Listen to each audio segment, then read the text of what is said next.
BSF প্রসঙ্গে অভিষেকের মন্তব্য কার্যত ভিত্তিহীন, এমনকি দাবি হাসনাবাদের সীমান্তবর্তী এলাকার বাসিন্দাদের 24 ঘন্টা সীমান্তে কড়া নজরদারি বিএসএফ এর জন্যই এলাকায় শান্তিতে বসবাস, এমনটাই মনে করছেন সীমান্তবর্তী এলাকার বাসিন্দারা। প্রথমে অভিষেক বন্দ্যোপাধ্যায়ের বক্তব্য আপনাদের সামনে রাখি, যেই বক্তব্যকে কার্যত ভিত্তিহীন বলেছেন বাসিন্দারা। যারা বলছে বাংলাতে অবৈধভাবে বাংলাদেশ থেকে লোক ঢুকাচ্ছে আমাদের সরকার, তাদের চক্রান্ত আবার জনসমক্ষে আসবে। মানুষ জানে বর্ডার পাহারা পশ্চিমবঙ্গের পুলিশ দেয় না, বর্ডার সিকিউরিটি ফোর্স দেয়। আর এদিকে সীমান্তবর্তী এলাকার মানুষজন তারা কি বলছেন শুনুন। এইসব চিন্তা ভাবনা করা মানে একদম ভুল ধারণা, যেটা আমরা এখানকার লোকাল ছেলে, মানে একটা মাছি পর্যন্ত ইদার উদার হওয়া আমার ক্ষেত্রে মনে হয় অসম্ভব। এই যে ট্যুরিস্ট যে সিস্টেমে আসে, আমি এখানকার লোকাল ছেলে, আমি 4 বছর দোকান দিচ্ছি, আমি কিন্তু একই সিস্টেমে আসি।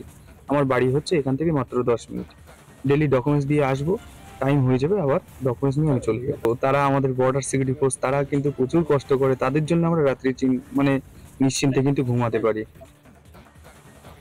আমরা ভীষণ সিকিউর বিএসএফ এর জন্য। আজ পর্যন্ত আমাদের কোনো জিনিসপত্র তুলতে হয় না, চুরি চামারি এসব কিচ্ছু নেই। এবং আমরা এত নদীর কাছে, অনেকে ভাবে, অনেক টুরিস্ট আসে যে দাদা বাংলাদেশ থেকে সাঁতারে কেটে এসে কোনো ডাকাতি চুরি বা আপনাদের উপর কোনো টর্চার হয় কিনা।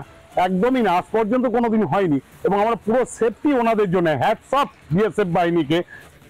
কারণ আমরা সবাই জানি যে বিএসএফ সীমান্তে কোনো অনুপ্রবেশকারীকে আটক করার পর তাকে রাজ্য পুলিশের হাতে তুলে দেয়, আর রাজ্য পুলিশ তাদেরকে সামান্য কেস দিয়ে আইনের ফাঁক গলে বেরিয়ে যেতে সহযোগিতা করছে।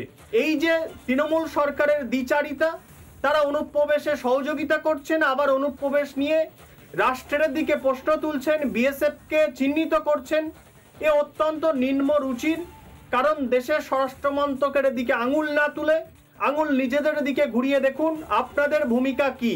যেটা শুধু অভিষেক বন্দ্যোপাধ্যায় নয়, আমাদের মাননীয় মুখ্যমন্ত্রীও বলেছেন, এটা তো একটা দিকে খানিকটা হলেও আমাদের ধরে নিতে হয়।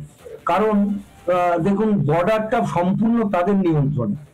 এবার কিছু ঢুকে গেলেও সেটা তাদেরই সামাল দেওয়া দরকার, কিন্তু তারা হয়তো কিছু কিছু ক্ষেত্রে কোনো কোনো জায়গায় খামতি রয়েছে তাদের, সেই জন্য এইটা হচ্ছে। নানা ধরনের কন্টেন্ট দেখার জন্য লাইক করুন, শেয়ার করুন আমাদের ফেসবুক পেজ, সাবস্ক্রাইব করুন আমাদের ইউটিউব চ্যানেল। পাশাপাশি অন্যান্য ব্রেকিং নিউজের জন্য অবশ্যই চোখ রাখুন রিপাবলিক বাংলায়।